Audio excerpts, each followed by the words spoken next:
Bible के मुताबिक आप एक डिवाइन ईश्वरीय किसी काम के लिए चुने गए और हर बंदे का काम अलग अलग है।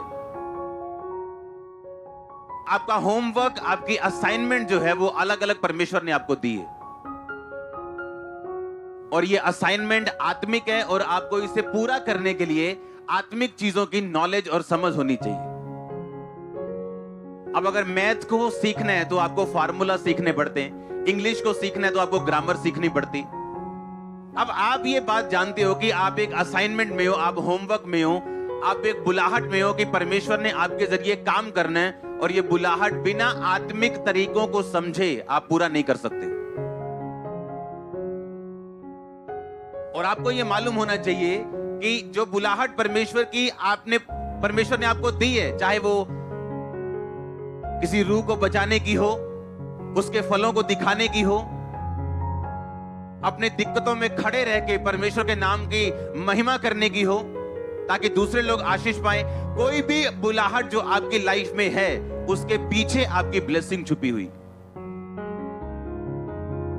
मान लो अगर परमेश्वर ने व्यक्ति को सोचा कि मैं इसे प्रधानमंत्री की कुर्सी पे बिठाऊंगा, लेकिन उसके पीछे एक असाइनमेंट जुड़ी होगी, एक होमवर्क जुड़ा होगा। जिस तरह यूसुफ के साथ वो जुड़ा हुआ था कि जब वो जेल में था उसने तब भी परमेश्वर को छोड़ा नहीं, जब वो एक नौकर के रूप में था जबकि उसे राजा बनना था तब भी उसने अपने मालिक की पत्नी के साथ गलत काम नहीं किया, सोया नहीं।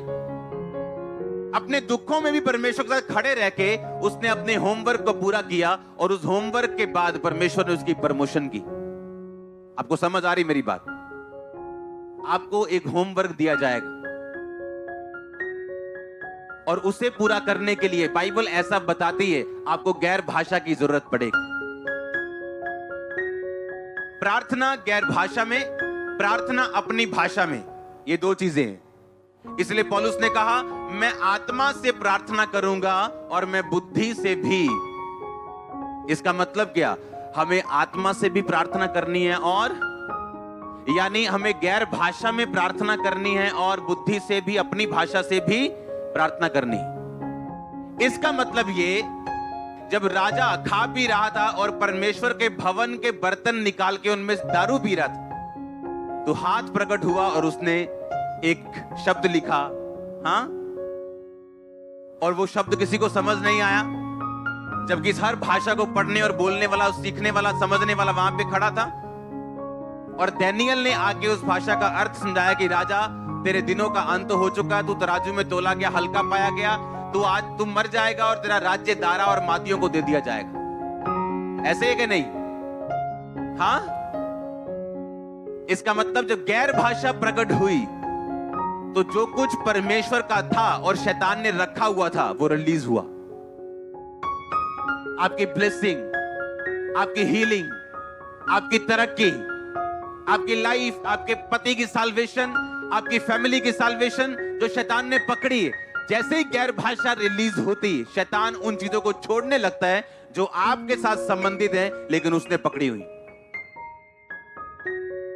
आपको होमवर्क दिया गया, हाँ या ना? उसको करने के लिए आपको गैर भाषा की जरूरत है, नहीं तो ये होमवर्क लंबा होगा और कठिन होगा करने के लिए एक विश्वासी के लिए। याद रखो, आपकी लाइफ को जिस तरह से परमेश्वर आगे लेके जाएगा ये दूसरों से अलग होगी।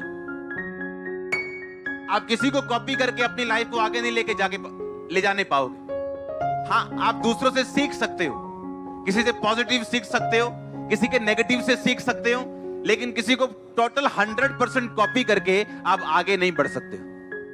आपको अपनी ऑन रेवलेशन चाहिए होती जो आपको गैर भाषा देती है। जब आप गैर भाषा में प्रार्थना करते हैं शैतान आत्मिक रिलम में, आत्मिक क्षेत्र में उन चीजों को छोड़ देता है जो आपकी हैं लेकिन उसने पकड़ी हुई।